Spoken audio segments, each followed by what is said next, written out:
الفيديو ده هيكون فيديو جميل جدا ومناسب جدا لو انت راجل لسه بتبدأ مشوار حياتك، لاني هديك فيه شوية خبرة ليها علاقة بأخطاء عملتها في بداية مشوارك. اما لو انت راجل مخضرم وبقالك زمن شغال، فاحب انك تقعد تسمعني، تنزل تحت في التعليقات وتقول لي ايه الحاجات اللي انت مريت بيها غير الحاجات اللي انا هقولها. تعالوا نتكلم شوية.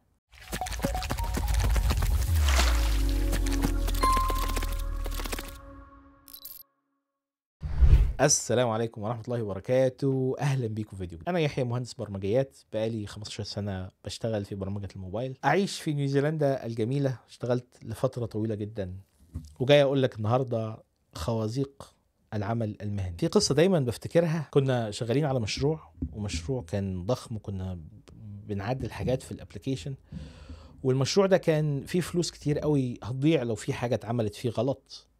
لانه كان ليه علاقه بالاشتراكات والمشتركين وبيدفعوا فلوس ومش عارف ايه. فجينا في لحظه كده، بقالنا شهرين ولا 3 شهور شغالين ومضغوطين، وبعدين فجاه قبل اليوم ما الريليز تطلع، قبل ما نطلع الابلكيشن بيوم، اكتشفنا ان في خازوق سحابي رهيب، في حاجه كده يعني ايه، عارف، مشكله عويصه جدا هتاخرنا يمكن اسبوع او اكتر. فانا قمت قايم وبدات افكر، وبدات دماغي تتشغل، وانا لما بفكر بقوم كده وبمشي وبقعد اتحرك حواليا والناس تاخد بالها. فلقيت مديري جاي لي بيقول لي: في حد هيموت النهارده؟ قلت له لا. قال لي: طيب يا عم ما تقرفناش. اقول له: اصل في مشكله، والمشكله دي هيحصل فيها كذا وكذا وكذا وكذا. قال لي: طيب مش احنا قعدنا مع الناس وقلنا لهم ان الضغط اللي هم بيضغطوه ده والسرعه اللي هم عايزيننا نمشي بيها دي ممكن تعمل مشاكل؟ قلت له: اه. قال لي: طيب خلاص، دي مشكله من المشاكل اللي ممكن تحصل، انت متضايق ليه؟ ده انت متوتر اكتر مني. فانا في اللحظه دي كده وقفت كده، وقعدت كده ابص لنفسي واقول: ايه ده؟ قلت له: طيب انا هروح. وروحت كملت شغل من البيت. ولكن الشاهد من الموضوع ان في اخطاء انت ممكن تعملها في الشغل وانت ما بتاخدش بالك منها، وبيبقى من جميل الاقدار انك تلاقي حد يشاور لك عليها كده ويقول لك: بص، في غلطه هنا. فانا جاي النهارده اقول لك ايه، بص، دي اخطاء انا عملتها، ما تقعش فيها. اول حاجه عايز اتكلم عنها، والصراحه كنت بقع فيها كتير جدا جدا جدا جدا، وهي الردود العاطفيه، الايموشنال رياكشنز. يحصل حاجه فترد عليها رد عاطفي، ودي طبعا تبقى حاجه مش احترافيه بالمره ومش بروفيشنال، وممكن تخسرك شغلك في بعض الاماكن، انك ترد رد مبني على العواطف. حصل حاجه فقمت انت واخد اكشن كده سريع من غير ما تفكر، من غير ما تتكلم. ودايما القاعده الذهبيه اللي دايما يحطوها، يعني برضو كان مدير من المديرين قالها لي، ربنا يكرمه، لما كنت بتخانق مع مديري، فمديره لقيته جاي لي بيقول لي: يا ابني لما تبقى متضايق ما تردش على ايميل. لما يبقى في بني ادم، انا عارف ان هو شخص مش كويس، بس مهما كان الكلام اللي مكتوب ده بتسجل عليك، انا مش هقدر اساعدك، ولكن المره الجايه لما تيجي ترد على ايميل ما تردش عليه وانت متضايق.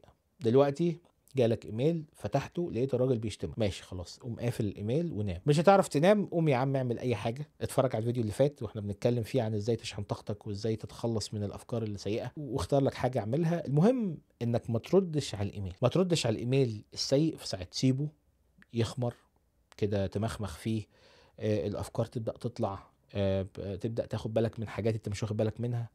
لان زي ما بيقولوا وقت القدر تعمل بصر، وقت ما بتاخد ايموشنال رياكشن انت بتبقى في حسابات كتير جدا انت مش حاسب. اول حاجه ما تعملهاش انك ما تاخدش ايموشنال رياكشن، سيب الامور تهدى، وبعدين خدهم بقى على الهادي كده، ايه، هدي النار. بعد ما الدخان كله يطلع، النار بتبدا تهدى، تبدا تحط اللحمه وتسوي كده، ايه، واحده واحده. الحاجه التانية وهي معضله الاوفر كوميتنج. انت ابن الشركه يا ابني، انت ابن الشركه، ازاي تعمل كده؟ ازاي ده يطلع منك يا حبيبي؟ ده انت ابن الشركه. والله انا مش ابن الشركه، انت اللي ابن. عارف جو بقى الايه، ان احنا عيله، وان الشركه دي بتاعتنا، واحنا هنكبرها، وهنديك شير ان شاء الله بعد 30 سنه، وهتيجي تقول: اه ده انا كان عندي شير، واصلا انا مش شغال في ابل يعني. بس عموما موضوع انك تدي اكتر ما بتاخد في الشركات، دي واحده من الاخطاء او المغالطات الشائعه جدا. انت ممكن تدي اكتر ما بتاخد في العلاقات اللي فيها حب غير مشروط، زي كده حبك لولادك، حبك لوالدك ووالدتك. لكن العلاقات اللي فيها عقد ومشروط ومكتوب فيه بنود وساعات عمل وفلوس وجزاءات، لا، انت بتديله على قد اللي هو ادالك.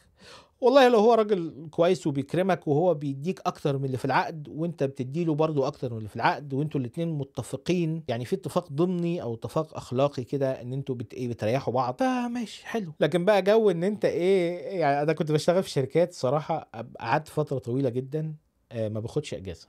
ليه؟ لان انا مبسوط مش محتاج اخد اجازه، لان هم في الشركه كانوا عارف عاملين شبه بائعة السكر كده، كل شويه يديك شويه سكر فتنبسط وتشحن طاقتك ودوبامين ودماغك كده تلعب، لا ده شركه كويسه، لا دول بيقدروا الناس، ده بيجيبوا لنا مكنه قهوه يا عم، وفي بين باجز وفي كوفي ميكس وفي حاجات. فقعدت فتره كده من حياتي بتاثر قوي بالحاجات دي، وبقيت اشوف المميزات اللي بيدوها ده عندهم اكس بوكس، عندهم بلاي ستيشن. يعني انا كده ممكن اقوم اقعد، انا اشتغلت في تقريبا في 3 شركات، كل شركه كان عندهم بلاي ستيشن وكان عندهم مكتبه العاب، بس عمري ما قمت لعبت لان انا كنت بقى قلبي على الشركه. يعني حتى في البريك بتاعتي ما كنتش بلعب بالبلاي ستيشن. عاده الحاجات دي ما حدش بيخطط لها، انت ما بتخططش ان انت تبقى ابن الشركه او ان انت تاوفر كوميت انك تدي للشركه اكتر ما انت بتاخد منها، ولكن انت في لحظه تكتشف ان انت فجاه بتدي الشركه اكتر ما هي بتديك. ودي حاجه من الحاجات السيئه جدا اللي انت تحاول على قد ما تقدر انك ما تقعش فيها، لان ده بيكون مصدر رخيص للسعاده. هو بيقعد بقى ايه، يديك سكر وانت بتنبسط، في لحظه بتبدا تكتشف الحياه على حقيقتها لما يقوم ممشيك.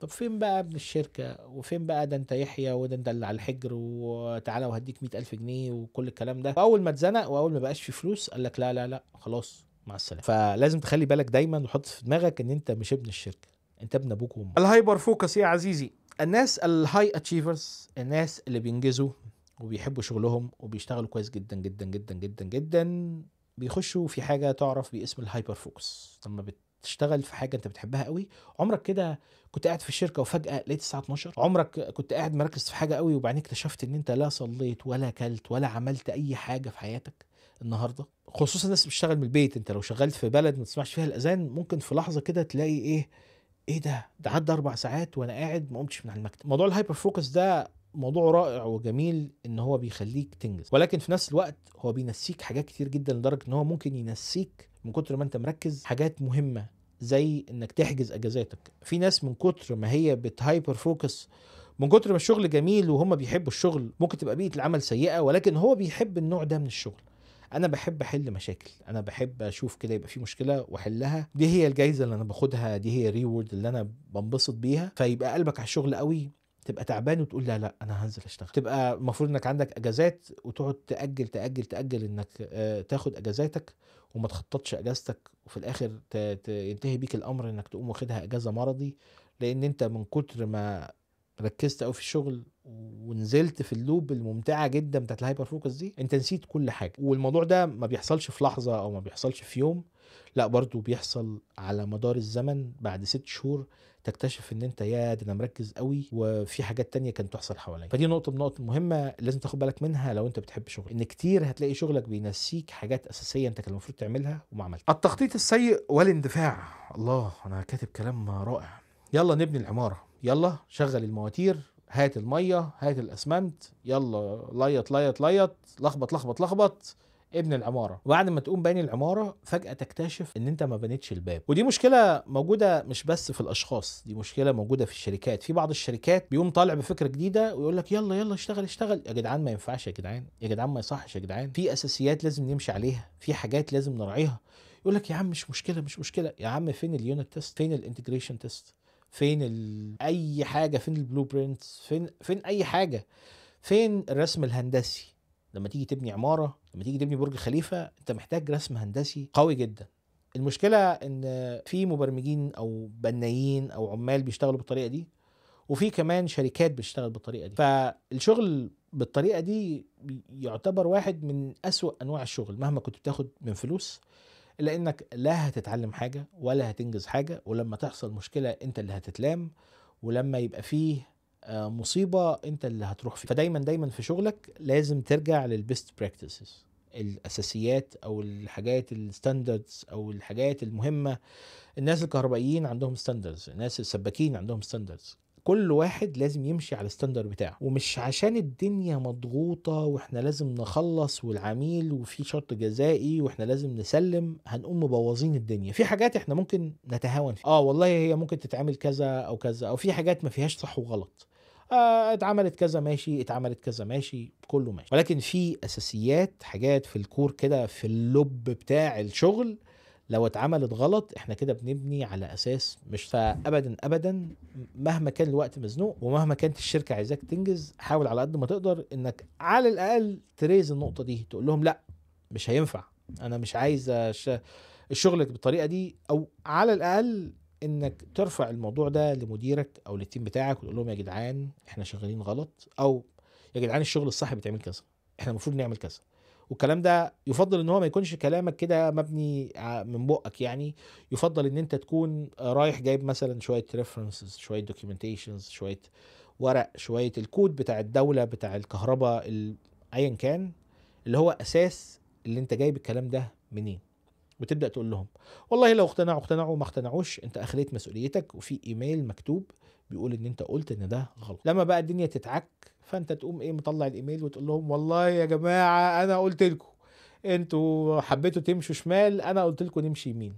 ففي اللحظه دي انت ما عليكش اي مشاكل، فانت قلت لهم على الصح وامنت نفسك لما تحصل. النقطه قبل الاخيره نقطه هعملها لوحدي، انا جامد جدا، انا اجمد واحد في التاريخ ومش محتاج مساعده من حد. ماشي يا عم، ماشي يا عم، بالراحه علينا، انت كويس وكل حاجه وجميل واجمد واحد، بس يعني ايه، محدش عارف كل حاجه. فدايما في الشغل ما تتكسفش ابدا انك تطلب المساعده، ما تفكرش انك لما بتطلب المساعده الناس مش هتثق فيك. الناس بتبدا تثق فيك لما تبدا تطلب منهم المساعده، لما يبداوا يحسوا ان هم ناس مهمين عندك، صوره كافيه عندك لان انت فتحت قلبك وقلت لهم يا جدعان انا محتاج مساعده، انا في حاجه الفلانيه انا معرفهاش، انا محتاج اعرف. الهدف من العمل في فريق او في شركه ان ياخدوا كل الموظفين اللي شغالين دول ومهاراتهم وخبراتهم وكل الحاجات دي تنصهر في بوتقه الشركه، وفي الاخر تطلع كده تمثال ذهب الشركه تبيعه فتكسب. هو ده الهدف الاساسي من شغل في فريق. لو انت شغال في شركه بتعمل كده فطبعا الشركه دي شركه ممتازه جدا ولازم تقعد فيها. لو انت شغال في مكان من السهل انك تفتح قلبك وتقول لهم يا جدعان انا دي حاجه انا ما اعرفهاش، فده